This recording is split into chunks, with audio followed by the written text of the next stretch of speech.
साथियों नमस्कार। आज हम जिस विषय पर बात करने वाले हैं, आज का बड़ा महत्वपूर्ण विषय है। तो उसमें विषय है कि चाइना के जो हमारी 10 दिनों से एक कई बॉर्डर पे कुछ झड़पें सी हो रही थी। चाइना ने हमारे क्षेत्र में आके अपने सेना के कुछ तंबू भी गाड़ दिए थे, जिससे बड़ा एक युद्ध की जैसी ही स्थिति पैदा होने लगी थी। उसमें चाइना की तरफ से एक बयान आ गया है अभी थोड़ी देर पहले उनके राजनयिक का, कि हमारा और भारत का कोई ऐसा मामला, युद्ध वाला मामला नहीं है, हम दोनों मिलकर मामले को सुलझा सकते हैं। कल हमारे प्रधानमंत्री जी ने अपने तीनों सेनाध्यक्षों के साथ और जनरल बिपिन रावत जो हेड हैं उनसे भी बात की थी, और भारत ने ये स्पष्ट कर दिया था कि हम झुकने वाले नहीं हैं, कि चाइना जो विस्तारवादी उसकी नीतियां हैं, कूटनीतिता वाली नीतियां हैं, उनको हम बर्दाश्त करेंगे, चाहे उसके लिए युद्ध की ही स्थिति क्यों ना आ जाए।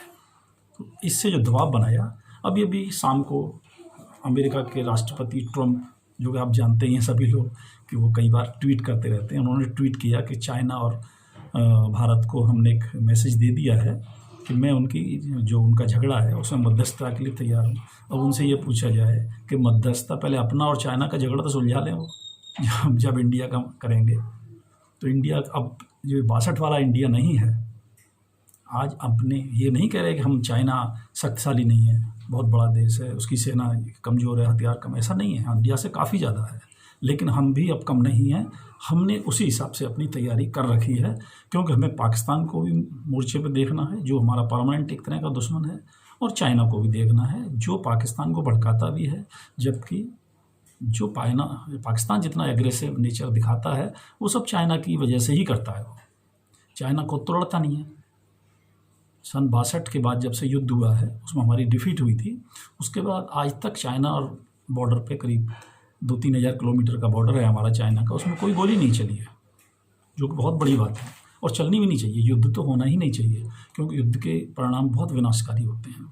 लेकिन इसका मतलब ये भी नहीं है कि हम किसी से दबते ही चले जाएं, कोई हमारे क्षेत्र में आके करेगा तो ऐसा नहीं है। हम उसका, हमारी सेना उसके लिए बिल्कुल तैयार है, और ईंट का जवाब पत्थर से भी देगी। अभी आप ये देखिए, अभी नेपाल ने भी कल परसों आपने देखा होगा, नेपाल ने अपना चाइना की वजह से ही जो हमने अपनी सड़क बनाई थी, जिसका राजनाथ सिंह ने 10-12 दिन पहले उद्घाटन किया था, वो उस क्षेत्र को अपने नक्शे में दिखा रहा है कि ये मेरा है। चाइना के कहने पर ही आज वो भी डाउन हो गया, और उसको आज अपने जो उसने नक्शा नया बनाया था, उसमें उसने उसको क्या कहते हैं, आपके नक्शे में आज संविधान से अपने पास कराना था, उसने उस संविधान को पास कराने वाली लिस्ट में उस नक्शे को नहीं रखा। और वहाँ के अभी हमारे, आपको याद होगा, हमारे सेनाध्यक्ष ने, नरवणे ने कहा भी था कि जो नेपाल कर रहा है वो किसी के बहकावे में कर रहा है। उनका इशारा निश्चित रूप से चाइना की ओर ही था। तो ये बात जो केपी शर्मा ओली हैं, जो कम्युनिस्ट के हैं, आप जानते हैं, भड़काऊ नीति है उनकी शुरू से, ये भारत के खिलाफ है। उन्होंने अपने जनरल से कहा कि इसके खिलाफ आप बयान दीजिए। जनरल ने मना कर दिया कि ये नक्शे वाली बात जो बनाया है नेपाल ने, ये राजनीतिक रूप से हो सकता है, जबकि भारत ऐसा नहीं है, तो उससे हमको मिल बैठ के ही मसले सुलझाने पड़ेंगे, ये सेना वाली कोई बात नहीं है। जबकि प्रधानमंत्री ओली ने एक बयान दिया था कि हमारी सेना भी तैयार है इसके लिए। हमारी सेना कहाँ और कहाँ नेपाल की, लेकिन वो किसी के बहकावे में दे रहे हैं। ठीक है। अभी आज इमरान खान ने भी अपना ट्वीट किया था कि जो हिंदुत्व माइंडसेट की जो मोदी सरकार है, वो अपने पड़ोसियों से सबसे झगड़ा कर रही है, और कश्मीर से लेकर लद्दाख से लेकर सारे उसने कैप्चर कर लिए हैं, और विदेशियों को, सभी ये जो बाहर के देश हैं, बड़े देश, उनको इस मामले को देखना चाहिए, और इंडिया को, यानी कि अपने, पहले तो वो नेपाल की पीठ पर हाथ रखने की सोच रहा था, अब चाइना के उसमें भी आ गया वो।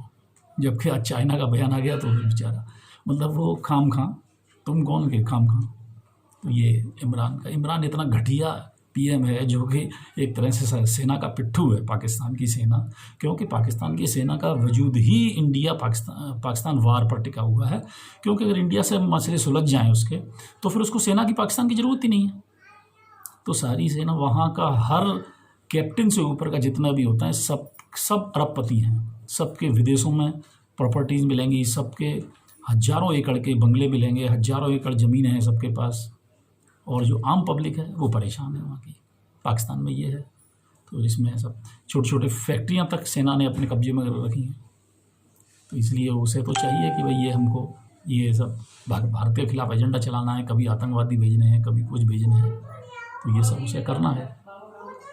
तो इसके लिए ये बयान, उससे हमें कोई फ़र्क पड़ता नहीं है। हम तो पाकिस्तान के हमारी जो नीति भारत की है कभी भी विस्तारवादी नीति नहीं है। हम किसी भी देश पर अपनी तरफ से विस्तार करने की नहीं सोचते हैं, लेकिन अपनी सीमाओं की रक्षा करना ये हमारा परम कर्तव्य है। इसी के साथ आप देखिए जो कांग्रेस है, विपक्षी दल हैं, वो ये तो नहीं, उनको ये कहना चाहिए चाइना के खिलाफ कि हम देश के साथ हैं। वो देश के साथ नहीं है, पर वो क्या कहते हैं कि इंडिया को अपना स्टैंड क्लियर करना चाहिए। मतलब चाइना का स्टैंड क्लियर है, इंडिया क्लियर नहीं है। जिस देश में खाते हैं, केवल ये मोदी सरकार को हटाने के लिए, उसकी बुराई हो जाए किसी तरीके से, केवल ये Rahul Gandhi and the party जितनी भी है ये विपक्ष या कम्युनिस्ट हैं, वो तो चीन की तारीफ में पुल बांधते हैं, लेकिन इनका यही काम रह गया है। इससे ये नहीं मालूम कि इनकी जो राजनीति है ये कैसे आगे बढ़ेगी। जब देश के खिलाफ ही आप बोलेंगे, सेना के खिलाफ बोलेंगे, तो बड़ा मुश्किल है आप सर्वाइव करेंगे। और पता नहीं कैसे सलाहकार हैं इनके और क्या है। राहुल गांधी कभी लॉकडाउन के खिलाफ बयान देते हैं, कभी लॉकडाउन चालू करने के खिलाफ देते हैं। अभी आज भी लॉकडाउन से कोई फ़ायदा ही नहीं हुआ, जबकि उन्हीं की जो 2-3 सरकार, छत्तीसगढ़ है, पंजाब है, महाराष्ट्र है, राजस्थान है, उन सरकारों ने देश की लॉकडाउन से पहले ही लॉकडाउन अपना शुरू कर देते हैं हर बार, जबकि उनके बारे में कोई नहीं बोलता। तो यही नहीं समझ में आता। बिल्कुल अपरिपक्व बालक ही है ये राहुल गांधी, और कैसे कांग्रेस इसको आगे रख रही है ये समझ में नहीं आता।